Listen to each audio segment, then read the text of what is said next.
porque nós não conseguimos divulgar. Opa! Olá, tudo bem? Seja bem-vindo a mais um Bússola Cast. Hoje a gente vai falar de um tema muito atual, que é a reinvenção, né? Como é que as organizações sociais estão se reinventando, se reorganizando, mudando muitas vezes até a direção da sua atuação para ajudar esse momento tão importante que é ajudar as famílias em tempos de crise. Para isso, hoje nós vamos falar sobre um estudo, quase fazer um estudo de caso de uma instituição aqui, que é o Serviço Franciscano de Solidariedade lá de São Paulo, e para conversar com a gente, explicar como é que está sendo feito o trabalho, o que mudou, como mudou, para onde é que está indo e quais são os desafios encontrados no momento, nós vamos falar com o Fábio Paes, que é formado em filosofia, pai, extremamente comprometido com a defesa dos direitos humanos e hoje aí faz parte do time do Serviço Franciscano de Solidariedade em São Paulo, que está aí ajudando milhões de pessoas, vamos dizer assim, direta ou indiretamente. Seja bem-vindo, Fábio, tudo bem contigo? Tudo bem, é um prazer estar aí em nome do Cefras, junto com a iniciativa também da Bússola Social, né? Um parceiro recente, mas parece que já temos uma grande trajetória aí de resultados juntos. Obrigado, Fábio. Fábio, conta um pouquinho de você, né? Acho que é legal a gente também contextualizar, antes da gente conhecer do Cefras, quem é o Fábio? O Fábio já participou de vários movimentos, já esteve no Conselho Nacional dos Direitos da Criança e Adolescente. Como é que é essa tua caminhada aí, para a gente também, o pessoal saber com quem que a gente está conversando hoje? Então, é interessante porque desde muito pequeno eu sempre tive uma relação muito forte com a utopia de querer mudar o mundo, né? Foi onde eu descobri os caminhos aí de pastorais ligados a uma igreja comprometida. Sou catarinense, da Serra aí, catarinense, sou lagiano, e desde muito cedo eu optei por esse caminho de desbravar experiências, tecnologias e ações que pudessem mobilizar pessoas em prol de um projeto de sociedade mais justa e igualitária, né? Então, isso foi desde muito cedo, foi onde eu descobri o caminho também um pouco dos franciscanos, né? Conheci os frades franciscanos, e aí depois de um longo período aí eu acabei transitando por algumas organizações nacionais e internacionais, muito com foco na defesa e na mobilização dos direitos humanos, e em especial de crianças e adolescentes. Foi Muito onde, durante 4 anos e 2 anos de maneira direta, eu fui o presidente do Conselho Nacional da Criança e do Adolescente, com foco muito de articulando agendas que eu considerava invisíveis, como crianças quilombolas, indígenas, crianças em situação de rua, crianças de serviço de acolhimento. E nessas últimas trajetórias ou percursos que eu fiz, eu descobri muito a força de uma palavra chamada advocacy. Muitas vezes a gente faz muitas ações, fazemos muito barulho, mas pouco impacto frente à incidência de políticas públicas para uma X população. Foi onde eu me descobri nesse caminho como um militante, um ativista dos direitos humanos, mas também com uma bagagem, com ferramentas que a gente chama de incidência política, como fazer um advocacy em prol da vida, né? Então, foi essa a minha trajetória e agora eu retomo para os franciscanos, foi uma opção minha, obviamente em acordo com eles, né? Eu apoiar os franciscanos numa reorganização institucional para fortalecer os valores franciscanos diante de uma realidade que é cada vez mais contraditória, mais equivocada frente ao sistema político, econômico, e a espiritualidade franciscana, os valores franciscanos como uma opção e uma via de articular, aglomerar e mobilizar pessoas em prol de um projeto ligado a esses valores. Então, eu estou aqui desde outubro. A minha responsabilidade é coordenar o desenvolvimento institucional, isso tem a ver com a nossa fala.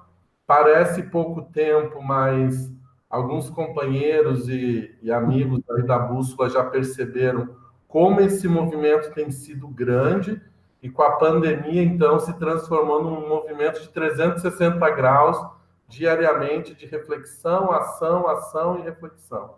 A gente está numa época que uma semana já é quase um mês ou um ano, né? É muito intenso o trabalho que está acontecendo. E para o pessoal que está ouvindo a gente em casa, a gente está agora, até para tu saber, com em torno de 80 pessoas, telas acompanhando a gente. Muitos vão ouvir depois, assistir depois, mas muita gente acompanha online até para estar junto, nos apoiar, enviar algumas mensagens. E acho que é legal a gente agora conhecer um pouquinho do Fábio, a gente conhecer um pouquinho do Cefras também. Quem é o Cefras? O que ele fazia, né? Antes de a gente entrar no que ele está fazendo hoje, e que era o Cefras, vamos dizer, exemplo, há uns 45 dias atrás, assim, que eu acho que é mais fácil a gente explicar depois a gente entrar no que está acontecendo hoje, né? Então, quem é o Cefras, né? Quase como fosse um sujeito, assim. Desde que eu entrei aqui, eu estava com a missão de repensar todo o imaginário político e institucional do Cefras com uma perspectiva mais contemporânea, com uma agenda mais aberta e articulada com as redes e movimentos nacionais e internacionais, e dar visibilidade a uma organização que recebe a indicação da ONU como o melhor projeto com imigrantes no campo urbano de cidades. O Cefras foi nomeado como um caso de sucesso pela ONU. Ao mesmo tempo, um trabalho com a população de rua que existe há mais de 50 anos, um compromisso com essa população, e fora metodologia com crianças, adolescentes e idosos. Esse era o Cefras que eu encontrei, a minha missão era: vamos repactuar aqui um novo momento de um Cefras baseado numa perspectiva mais estratégica, com capilaridade, articulações nacionais e internacionais, e os franciscanos têm um assento na ONU, mas tudo isso estava muito disperso. Então, o meu papel aqui dentro era liderar um pouco esse processo que nós chamamos de reorganização institucional. Algumas entidades chamam isso de reengenharia, mas por uma opção conceitual e ideológica, nós chamamos isso de uma reorganização institucional. E aí nós definimos um planejamento estratégico, e nesse planejamento estratégico começou ali uma certa tensão. Será que nós vamos perder o nosso jeito Cefras de ser, o nosso jeito franciscano de ser, estar no mundo, sem querer aparecer, sem querer dar visibilidade, muitas vezes em pró mais do aparecer do que o ser? Aquelas crises que muitas vezes uma instituição que nasce de um ideal humanitário tem. E nós, nesse planejamento, começamos a ponderar e fazer várias formações sobre cultura de mudança, a importância de perceber que muitas vezes onde os pés estão, a cabeça tem que estar conectada com as tendências do mundo e etc. E esse movimento vinha até fevereiro e março, quando chega a questão da pandemia. Então, os franciscanos têm 4 tipos de intervenções ou ações que são com os imigrantes, com as crianças e adolescentes de periferia, com idosos e também com população em situação de rua. Esses 4 grupos ajudam a organizar as ações dos franciscanos. Então, nesse processo todo, nós chegamos com a questão da pandemia. E aí você já quer que eu comece a contar a história? Acho que, vamos lá, acho que é isso mesmo. Né? Você estava em todo um processo de planejamento, de redesenho, reorganização, que é relativamente recente, né? Estamos falando de outubro, então a gente estava em 6 meses, vamos dizer assim, de reorganização. E no meio desse caminho chega alguém e diz para você assim: opa, vamos parar tudo isso aí, ou vamos reorganizar, ou vamos acelerar, porque o mundo está mudando radicalmente, a gente não tem como voltar atrás, vamos precisar parar as atividades, chegou um momento de quarentena, vamos reorganizar. E aí vocês simplesmente se reorganizaram? Como é que foi isso assim? Acho que esse é o desafio. E aí é isso que eu estou falando, existia uma intenção da própria direção do Cefras, que é um FREI, né, é um coletivo de frades, dizendo assim: precisamos mudar. Mudar vai ser difícil, mas vamos mudar. Mas isso estava muito no campo teórico para algumas pessoas. E a pandemia, eu costumo falar até de maneira emocionada, que nós dormimos com a questão da pandemia, acordamos numa reunião aqui na organização, e eu nunca me esqueço dessa reunião, que foi há semanas atrás. A direção do Cefras, o Frei, junto conosco, que compartilhamos um colegiado diretivo, disse assim: nós não fecharemos as portas. Muito pelo contrário, nós estamos autorizados, e eu peço que, em nome dos valores franciscanos, nós temos que estar aonde as organizações e o Estado, nesse momento, não vão querer estar. Então, com essa chamada, que foi muito emocionante, porque todo mundo apreensivo com a sua própria saúde, de repente agora, além de falar assim, ó, sua saúde você preserva, mas nós vamos para a linha de frente, nós começamos a pegar todos os nossos projetos e fazer estudos. O que é possível reinventar com esses projetos? Para atender a questão da pandemia. E aí foi surpreendente que nós fizemos 2 reuniões com os coordenadores e cada um apresentando propostas. Olha, o meu espaço cabe em 40 camas. Então, aqui vamos fazer espaço de quarentena para imigrantes. No meu espaço cabem 200 camas. Então, já deixa preparado que nós podemos transformar esse espaço em quarentena, porque nós não sabíamos o que íamos encontrar. Até que no segundo dia da pandemia, nós já tínhamos ampliado mais de 300 marmitas para a população de rua, que nós temos um núcleo de convivência em São Paulo, que atende em média 800 marmitas por dia, refeições, banhos e etc. por dia. Nós ampliamos isso para 300, 400 vagas a mais. Então, nós decidimos isso, reorganizamos os espaços para as pessoas não terem muito aproximação, para terem muito contato, e começamos a atender. Até que sai numa grande mídia de São Paulo, eu não vou dizer o nome, o helicóptero gravando ao vivo e mostrando, olha o descaso com a pandemia, com a questão da quarentena, porque enquanto o cidadão está em casa, a população de rua está amontoada na frente do trabalho dos franciscanos. Nossa! Nós estávamos ao vivo aqui trabalhando, se matando para dar resposta. Isso nos impactou e, por um certo modo, as pessoas disseram assim, não, isso é bom porque denuncia que o poder público e a sociedade não está atendendo isso e que nós não somos os salvadores do mundo. Só que teve uma outra linha, e foi a que eu adotei e provoquei, e o Frei também provocou, é o seguinte, gente, nós estamos pensando com a mesma cabeça que nós estávamos vivendo até então. Momento de pandemia exige uma outra forma de olhar para a realidade, uma outra forma de abordar essa realidade, uma outra forma de responder. Temos que utilizar ideias e ferramentas como se estivéssemos em situação de guerra. E aí, nesse momento, num grupo de WhatsApp, a gente tomou a decisão, vamos ocupar as praças. Se as nossas estruturas não dão conta, está na hora de a gente ocupar as praças, igual acampamento de guerra. E aí foi onde acionamos uma parceira nossa, onde ela doou por 3 meses uma tenda de 20 metros. Eu não estou mentindo isso, foi cerca de menos de 24 horas.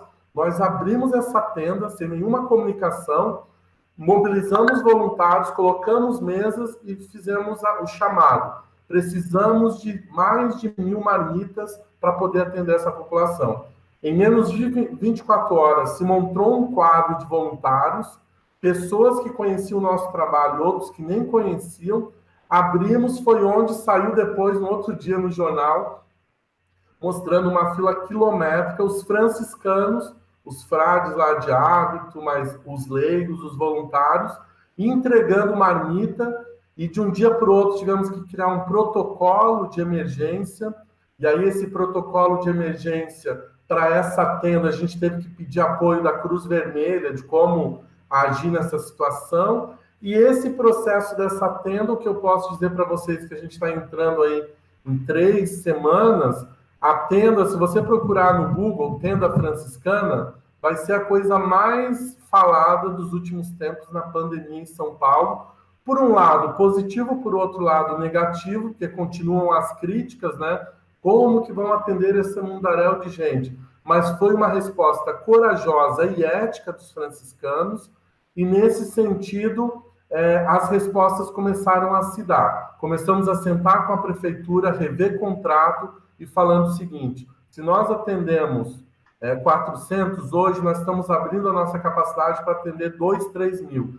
E assim foi a negociação com a prefeitura. Abrimos mais um espaço de convivência para pessoas em situação de rua, com 200 vagas na Liberdade, em 2 dias, mobilizando móveis de doação, mobilizando equipes. E aí vem o processo que para nós foi extremamente emocionante. Nós nos deparamos, Aldo, com uma organização que não era mais uma ONG que prestava serviços a convênios ou a possíveis projetos de fundos. Nós já não tínhamos domínio de uma ONG. Quando eu chego aqui no trabalho e eu vejo...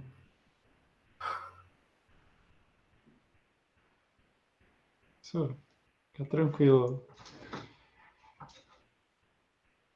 Você vê pessoas que há 3 dias nunca foram trabalhador social, nunca foram psicólogos, pais de famílias que ficam 2 horas da madrugada organizando, desculpa, Que isso, a gente sabe que esse trabalho é muito doações, organizando doações e ajudando num caos que isso se transformou, que foi o seguinte: é preciso ter a sensibilidade e o compromisso com aquilo que nós tanto falamos, às vezes, as organizações sociais e movimentos de solidariedade, palavras bonitas de compromisso com o social.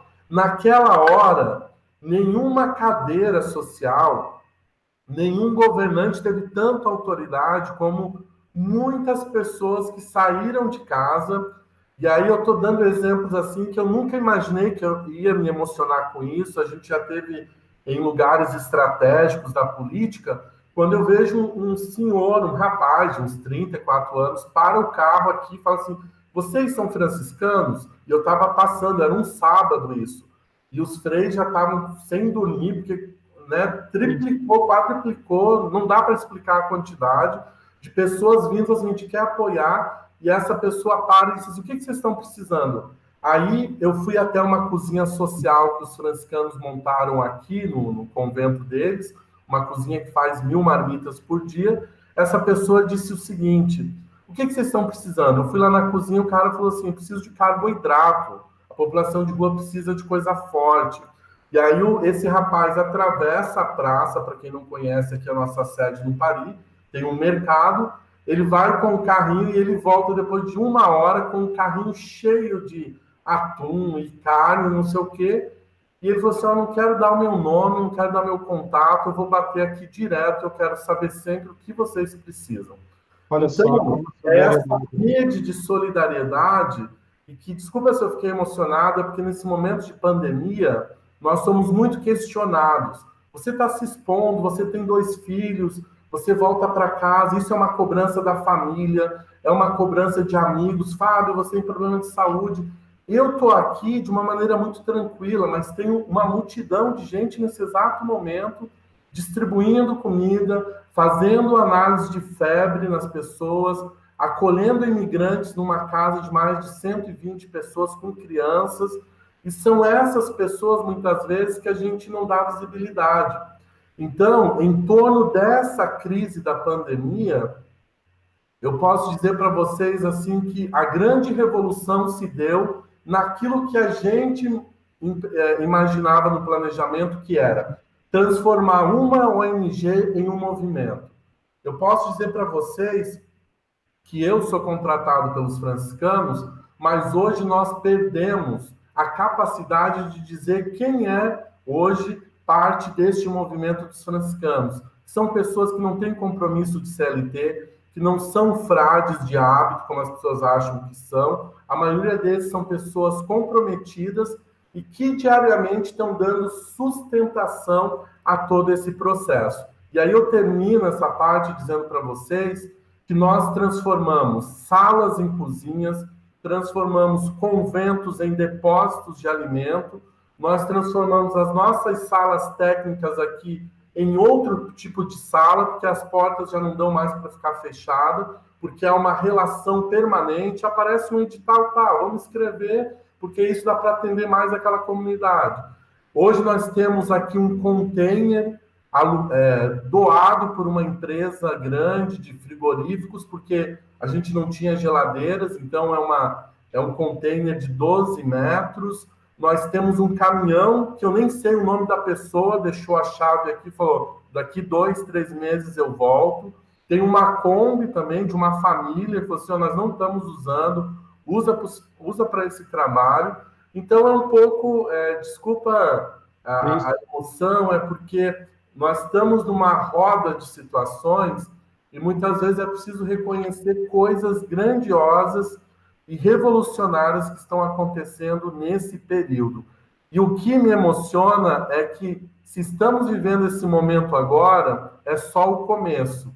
E a gente vai ter que estar com a pele, com as ideias, com as estratégias muito bem organizadas para enfrentar o que virá por aí. Então, é um pouco isso. Perfeito. Fábio, parabéns para você, para toda a equipe, e a sua emoção, ela transmite um pouco da paixão que está na tua fala, está no teu olhar, está no sentimento que você expressa ao dizer cada uma das realidades que vocês estão vivendo, né? E é importante também, como a gente está com gente do Brasil inteiro acompanhando, sabendo que São Paulo é o centro de tudo isso nesse momento, é pelo perfil da cidade, acho que é legal a gente também contextualizar um pouquinho de quem que é esse público que está sendo atendido hoje, né? Tu falou morador de rua e tal, mas qual é o contexto? Quantas pessoas são? Qual é a expectativa? Só para o pessoal ter uma noção de que, se não houvesse esse movimento que foi formado naturalmente, né, por estímulo, por exemplo, a gente estaria com essas pessoas hoje o quê? Sem atendimento, sem acompanhamento, sem espaço? O que isso geraria, né? Até para as pessoas conseguirem entender do que a gente está falando na prática, para quem não é de São Paulo e não conhece bem essa realidade. Então, nós estamos falando de uma situação que ela é muito direta. A população de rua de São Paulo é 24 mil pessoas em situação de rua. Os franciscanos sempre atenderam 10% dessa população, com projetos psicossociais, de atendimento, higiene, alimentação. Só que a questão da pandemia, nós acabamos de fechar mais uma informação. Nós começamos a perceber que ainda não há dados concretos, mas essa população no centro de São Paulo tem aumentado, acho que 5 a 10 vezes mais. Nossa. Da população que tinha. Esses não são dados oficiais, mas a gente tem encontrado isso na porta. E o dado mais preocupante, e que eu vou ter que falar aqui, é que nessas filas de alimentação que os franciscanos estão promovendo, está acontecendo um movimento estranho ou triste, que é muitas pessoas que têm onde morar que estão pegando a fila. E aí nós descobrimos que grande parte da população que mora em ocupações ou ali em torno do centro, que estão vivendo o impacto do desemprego, da falta de geração de renda, eles estão... E aí teve 2 relatos de uma pessoa que falou assim, eu estou preferindo pegar essa fila para comer para não ser despejada do aluguel que eu estou pagando. Então, até semana que vem eu tenho como arcar com isso. Sim. Depois eu não tenho mais. Então, nós estamos vendo o público de desempregados, o público impactado pela questão da geração de renda, por todo o cenário que o Brasil já vinha enfrentando. Esses são as futuras pessoas em situação de rua. Então, esse é um público que os franciscanos têm apoiado e que agora nós vamos ampliar daqui a alguns dias no Rio de Janeiro, com a mesma estratégia, criando uma tenda, fazendo dessa tenda um polo de articulação. E aí é importante dizer para vocês que essa tenda não é só entregar comida, nós temos parceria com a Hamburgueria do Bem, Hambúrguer do Bem. Eles estão com pias portáteis, higienizando a mão das pessoas, com acesso à água, que é um outro problema em São Paulo para essas pessoas. Nós estamos com os Médicos Sem Fronteiras, nós chamamos os médicos, para fazer uma tenda paralela para nos ajudar na questão de sintomas, encaminhamentos, e com a Cruz Vermelha e com o Núcleo de Saúde da Prefeitura. Tudo isso, nada em contrato, nada em contrato com financiamento, nada disso. É um grande acordo, essa tenda está aberta e venha quem quiser contribuir. Essa é uma das populações. Então, nós também vamos iniciar um trabalho no Rio de Janeiro da mesmo tamanho. A outra demanda são os imigrantes. Os franciscanos já atuavam com um grupo de aproximadamente 100 a 200 imigrantes, acolhendo eles numa espécie de uma casa de acolhida, onde moram famílias, crianças, adultos, idosos. Nós já tínhamos esse trabalho com eles, mas aí nós ampliamos uma casa ao lado para acolher até 40 imigrantes em quarentena. Então, essa população de imigrantes, além de todo o acompanhamento psicossocial que a gente permanece, nós também oferecemos um acolhimento. E aí, os dados que nós temos encontrado, que 70% dos imigrantes que nós já tínhamos encaminhado para um trabalho, para serem emancipados, perderam seus empregos, então estão vivendo uma situação de miséria. Sim. E sem esse atendimento, realmente, nós estamos falando de mais de 100 famílias, quase, outros grupos, que estão também em ocupações pela cidade de imigrantes. Nós atendemos 3 ocupações de imigrantes, que aí chega a mais de 1.000 famílias. Todos esses nós estamos atendendo dessa maneira.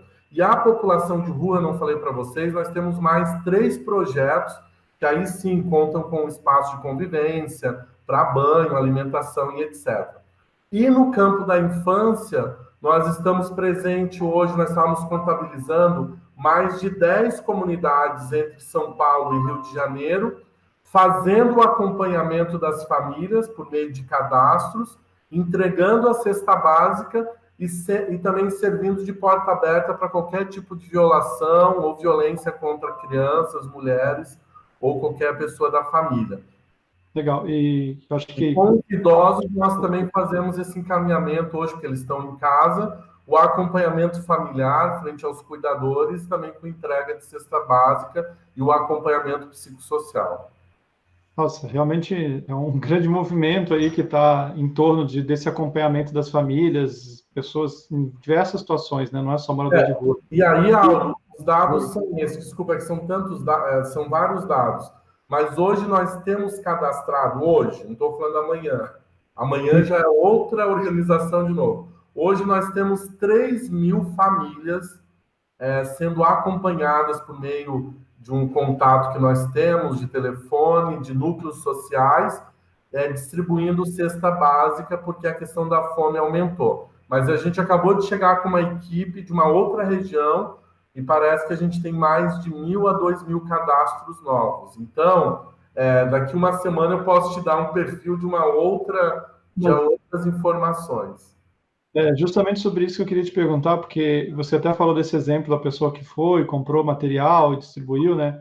O movimento cresceu, né? Saiu de uma institucionalização para um movimento, e isso requer que outras pessoas também vão aderindo, e é impossível, eu acredito, fazer um trabalho ampliado, dinâmico desse, sem o apoio de pessoas, como você mesmo falou, algumas que estão lá até de madrugada. Como é que está sendo essa adesão? A população está vindo? De onde é que estão vindo essas pessoas? Como é que elas estão sabendo que elas podem colaborar? Que elas podem ajudar na fila, que elas podem ajudar com os imigrantes, que elas podem ajudar com a própria produção de alimentação.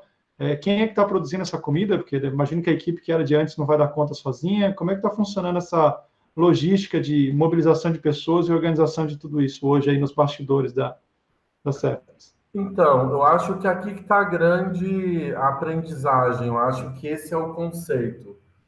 Superar a visão de que somos uma mera ONG para ser uma proposta humanitária para quem quiser apoiar. Quando nós fomos para essa atitude de estar na rua, de se colocar de uma maneira corajosa, sem nenhuma pretensão, nós não fomos algo com um banner, não tinha um banner do CEPES. A gente colocou um banner depois de 3 semanas, porque a gente pensou, esquecemos de colocar uma identidade de quem nós somos. Então, nós somos com a cara e com a coragem, mas isso despertou um sentimento nas pessoas de uma maneira que... É isso, talvez, da minha emoção. As pessoas se identificaram com... Gente, é possível eu fazer uma coisa direta, eu não preciso ficar elaborando política, eu não preciso ficar pensando que isso é um projeto. A resposta está sendo dada diretamente, porque se não der, não há questão de sobrevivência. E aí foi uma situação tão interessante que a própria mídia captou isso. a própria imprensa foi captando e foi fazendo narrativas, a tal ponto de um dia nós temos mais de 600 menções nas mídias do Brasil e do mundo. Até na China a gente descobriu que tinha uma reportagem dos franciscanos saiu na Folha de São Paulo, como eu disse, como um modelo de solidariedade frente à pandemia, e tudo isso não foi uma pretensão ou algo planejado. Nós assumimos o compromisso social, nos colocamos como um ponto articulador, e aí começou a surgir várias coisas. Se eu disser para você que hoje nós temos esse container de 12 metros, que é um container caríssimo, refrigerado, nós não gastamos R$ 1 nisso, porque foi um parceiro que sentiu o cheiro daquela fila e viu o olhar faminto das pessoas e disse, eu vou contribuir. Nós estamos hoje com uma cozinha social aqui embaixo da sede, que muitos de vocês conhecem, se transformou numa cozinha comunitária, numa cozinha social. Uma pessoa fechou o restaurante dela, já estava fechado, mas ele falou que não ia abrir, e abriu esse restaurante aqui nos espaços nossos da sede. Ele está cozinhando de manhã, à tarde e à noite, mais de 2.000 marmitas. Outras 2 cozinhas foram abertas em outros lugares e nós temos cozinhas familiares, que são pessoas que estão se juntando, cozinhando, e aí fazem parte, talvez a Bússola possa nos ajudar nisso, que a gente está com essa dificuldade, que nós criamos uma planilha, hoje está faltando 1.000 marmitas, e aí as pessoas vão se organizando para poder cozinhar em casa, obviamente que são pessoas que já contactaram conosco, e que vão lá e levam e cozinham das suas próprias casas.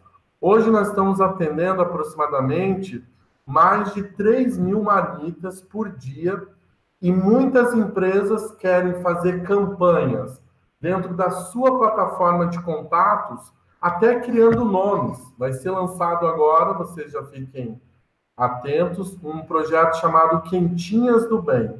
Não surgiu da minha cabeça, de nenhum franciscano daqui, foi de um empresário aí do ramo gastronômico, muito conhecido, se sensibilizou e disse assim, eu já criei uma marca a partir da identidade do Cefras e eu vou mobilizar a minha rede de amigos e empresários, desde donos de empresas de arroz, de feijão, de carne, e nós vamos produzir mais de X marmitas por dia para vocês poderem ampliar e abrir a porta de vocês. Estou dizendo um dos casos, como nós tivemos 5 casos de vaquinhas virtuais, que nós tivemos que ir atrás. Quem são vocês? Porque estavam usando o nome dos nossos serviços, mas depois descobrimos que eram pessoas idôneas, mas que colocaram lá a nossa conta, deposita direto para eles, porque eles estão fazendo um trabalho interessante nesse sentido.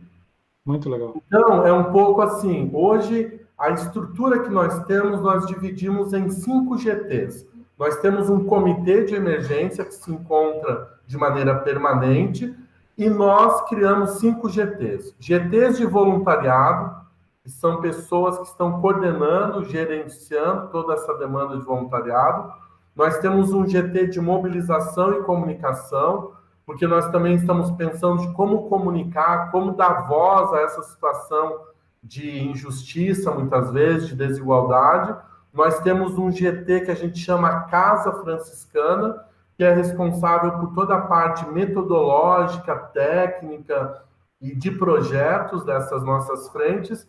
E um outro GT que nós temos está no campo mais administrativo e jurídico, e um outro que é o de doações de alimentos, que tem nos gerado aí uma demanda muito grande. Então, esses 5 GTs, antes era uma coordenação de 4 pessoas. As nossas reuniões de coordenação, a gente tem que toda hora estar, gente, vamos se encontrar, porque quem ocupou o lugar da gestão, na verdade, são esses 5 GTs, entre eles voluntários que vêm aqui participar das reuniões, deliberando, ó, eu já estou fazendo um link para colocar isso no site. E aí eu fico olhando, quem é você? Eu sou o Roberto. Eu tenho uma empresa de comunicação e já há muitos anos eu venho namorando vocês, agora eu estou aqui para... Então, nas reuniões tem aparecido até pessoas no campo que muitas vezes a gente nem conhecia. Obviamente que são atrelados, tem um compromisso. Então, é um pouco isso, assim, que nós temos respondido a essa demanda e com a preocupação de sempre. que dia é hoje, que resposta nós estamos dando hoje. Por isso, do caráter meio que de campanha aqui. A gente está tudo improvisado porque exige respostas mais flexíveis e mais diretas para a realidade que tem demandado e vai demandar mais.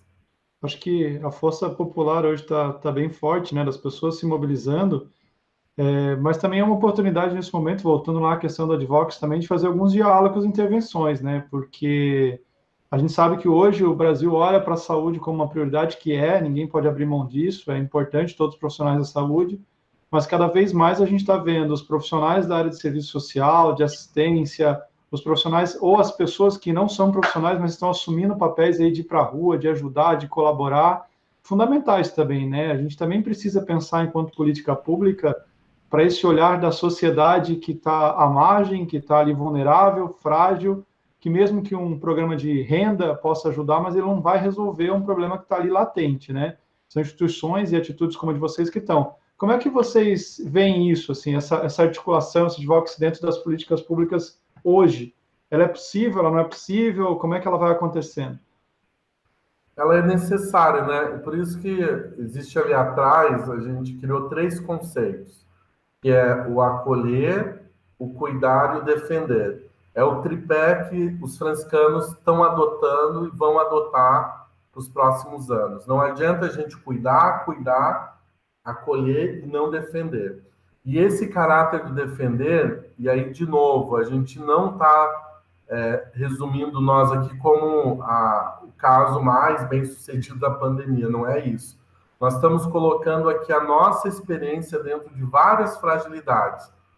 E a gente está nesse momento, e aí eu nunca imaginei isso, que eu acharia, que eu ia encontrar um Brasil onde a comida ainda ia ser um fenômeno extraordinário na vida de pessoas. Então, hoje nós estamos para tentar acabar ou sanar a situação da fome de muitas pessoas. Essa tem sido a nossa grande bandeira. Só que nós, por outro lado, nós temos feito algumas iniciativas já no campo do advocacy. Por exemplo, nós fizemos um pacto com o executivo e o legislativo. O executivo, a prefeitura, a Secretaria de Saúde de São Paulo sentou conosco, junto com uma representação do deputado federal Padilha, lá de Brasília, e nós exigimos um pacto de medidas para a população de rua nesse momento de pandemia, exigindo a vacinação da influenza, daquela vacina de gripe, né, imediatamente para essa população. Exigimos um consultório permanente na rua, lá onde nós estamos, para acompanhar os casos. Legal. E exigimos também um fluxo entre a assistência e a saúde, coisa que não existia. Se alguém está com febre, vai para onde? E aí não tinha para onde ir. Então, nós fizemos um pacto de medidas, e entre essas medidas nós estamos exigindo que seja comprado testes para fazer a questão da prevenção de casos aí com a população de rua. A gente sabe que vai vir uma verba e a gente está reivindicando, fazendo incidência, fizemos uma carta para que isso seja assegurado para a população de rua. Então, o mais importante é transformar essa situação em evidências de incidência.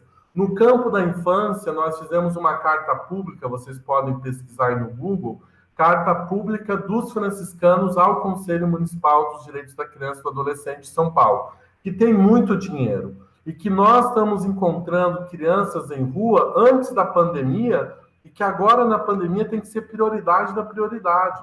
E nós estamos reivindicando, mobilizando a sociedade civil do Conselho, mobilizando o governo para descentralizar verbas para poder responder com projetos aí que já deveriam ter sido implementados há muito tempo.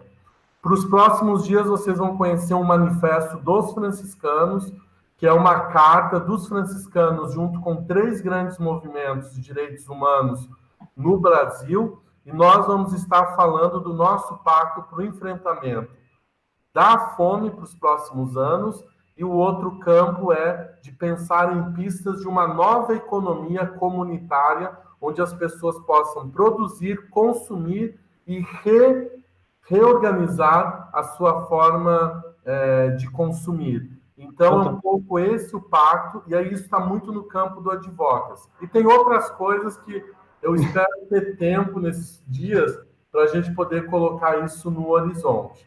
Legal, não, muito legal. Eu acho que isso também, para quem está nos ouvindo, nós estamos com 140 pessoas acompanhando a gente agora, tá? Isso é muito legal para tu também saber quem está nos ouvindo e assistindo. E eu acho que esse é o momento também da gente reforçar esse defender, né? A gente falar muito sobre isso, sobre a sociedade civil, o papel.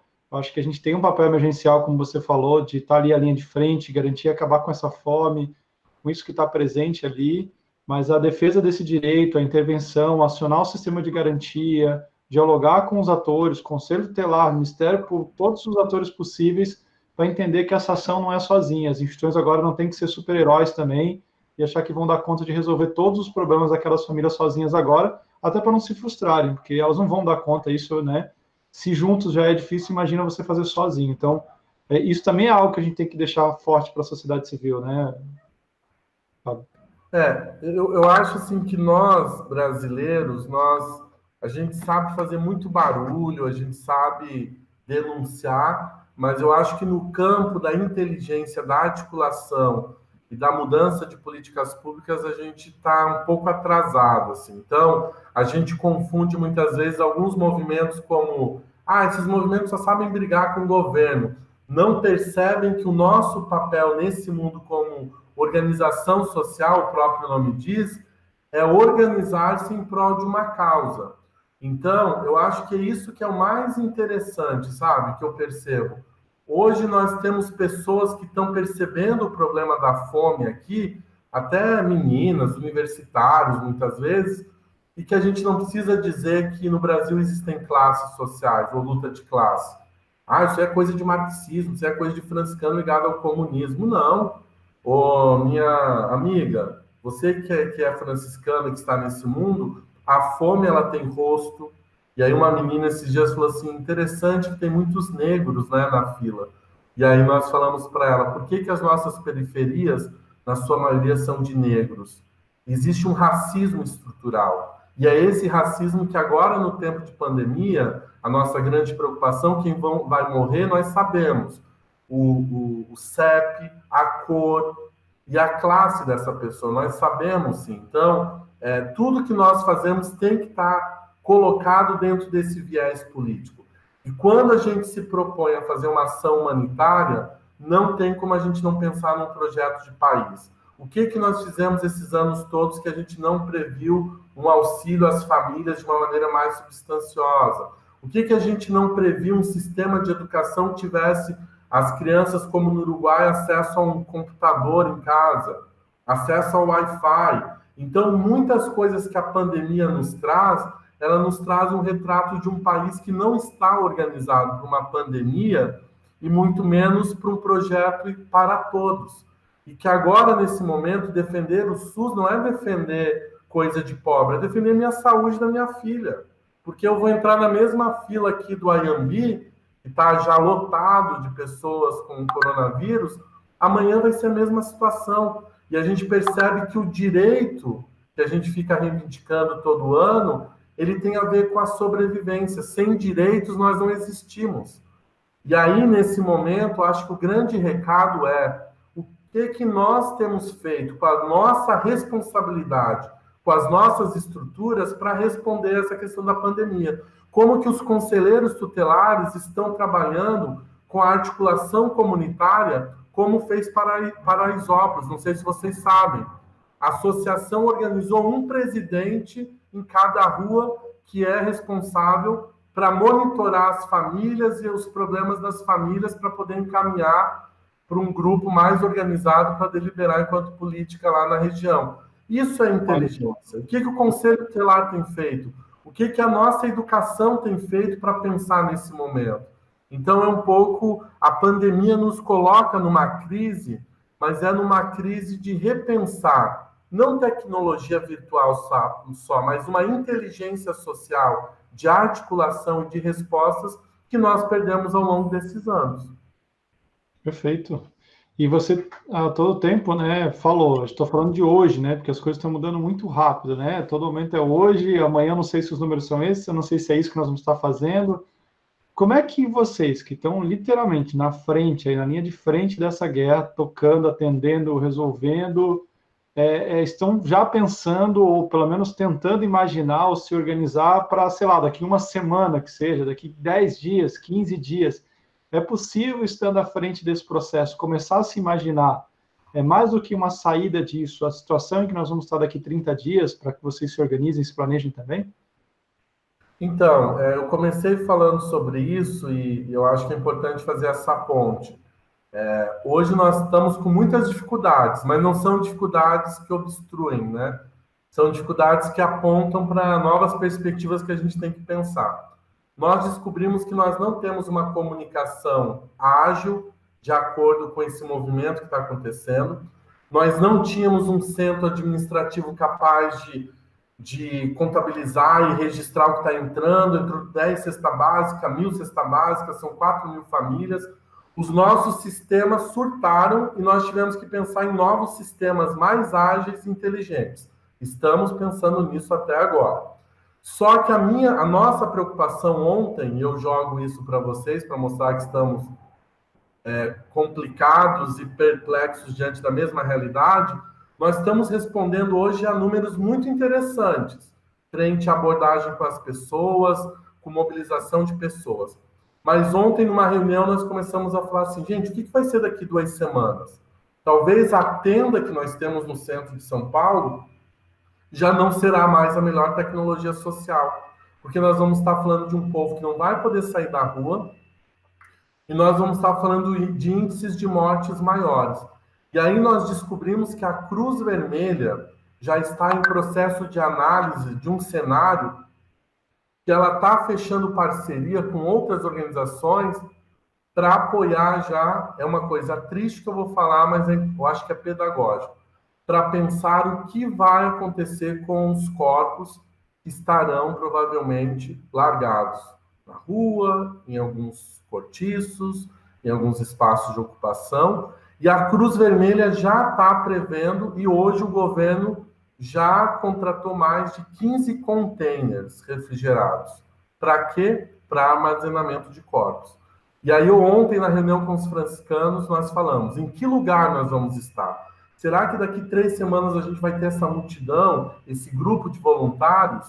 Como que nós teremos que nos equipar? Que ação que nós faremos? Será que vai ser de tenda? Ou nós vamos ter que responder a situações mais drásticas, mais complexas do que essa? Então, para isso, amanhã nós vamos estar formando, nesses dias, provavelmente 3 cenários, do mais médio para o mais dramático e trágico, para a gente poder prever, porque a gente, talvez muitos de nós, nunca encontramos uma situação de uma tragédia como essa.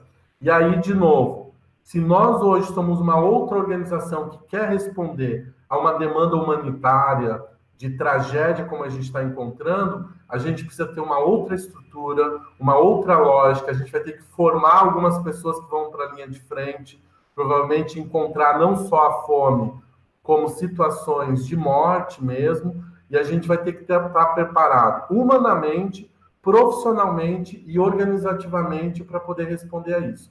Então, essa tem sido a nossa aflição. A gente já está até com o cabelo suado, meio, né? Esses dias a gente está extremamente, a palavra boa, surtado, mas a gente tem que acelerar mais ainda a nossa visão. Por isso, da importância de se ter uma visão estratégica, de se pensar também que organização é essa que nós queremos ser e ser daqui uns dias, porque os dias tendem a ser realmente com dados e realidades mais complexas e tristes do que nós estamos encontrando.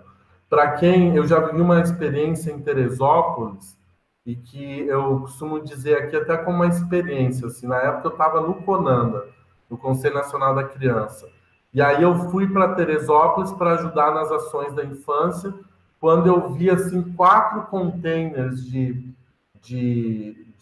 caminhões, assim, né, numa rua fechada, e eu fui até a delegacia, eu queria saber quantas crianças já tinham morrido na tragédia. E aí eu nunca esqueço que uma pessoa da Força Nacional disse assim, aqui está a chave dos containers, você pode contar.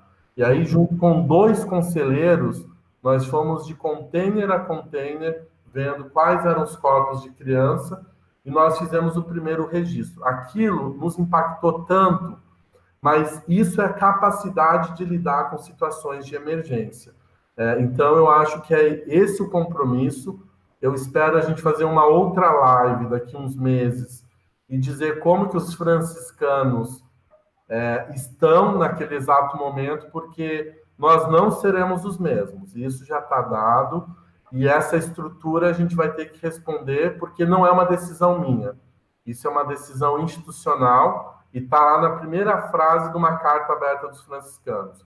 Nós não vamos parar. Então, cabe a nós pensarmos esse futuro que já está muito próximo, e estarmos juntos aí com outras organizações que possam nos apoiar e pessoas, né? Fábio, muito obrigado pelo seu tempo, por estar aqui compartilhando essa tua experiência com a gente, com todo aí o Brasil.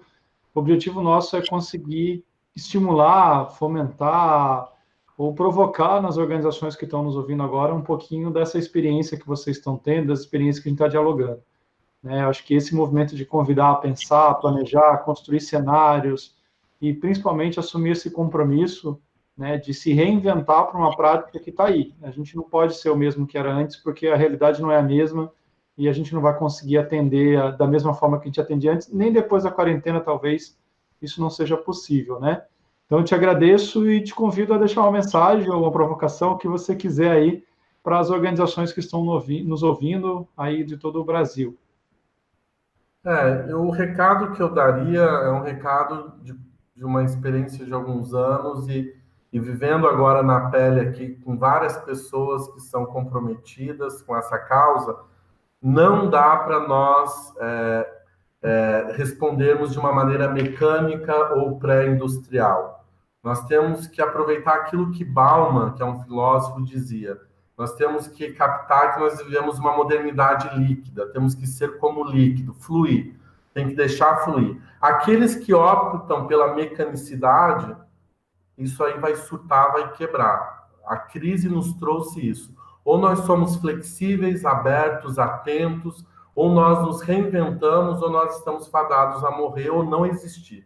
Então, eu acho que nenhuma organização tem que existir por causa de uma defesa tão parada, estagnada, que não responda a essa demanda que está nos dando agora. Você pode trabalhar com criança, mas tem que trabalhar com a criança pós-epidemia, pandemia. Nós estamos falando de famílias desempregadas, falta de geração de renda, e esse compromisso social, as organizações têm que se comprometer. E o grande chamado é ser movimento. O nosso corpo nos ensina. Quando ele para uma parte, ele morre. E assim também tem que ser o que a gente chama de organização, que é mais um organismo do que propriamente uma máquina social. Então é um pouco isso. A gente pede muito apoio, solidariedade. Quem quiser nos apoiar, entre em contato. Tem o meu e-mail aí, fabio.paes@cefras.org.br. Nos ajude com ideia, com tecnologia ou com o que for, porque nós estamos juntos nessa frente, não só em São Paulo e no Rio, mas a gente também já está pensando em algumas ações em outros estados, em outras regiões.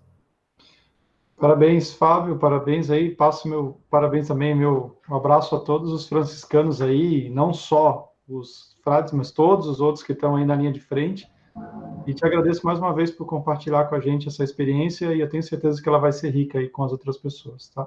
Valeu mesmo, o pessoal que está em casa, que ouviu, gostou, curtiu, compartilha com outras pessoas, são experiências como essa que a gente tem que passar para frente para que as pessoas possam se inspirar, seja na sua cidade, pequeno, grande, possa ir ajudar uma pessoa que está precisando, produzir um alimento e compartilhar esse alimento.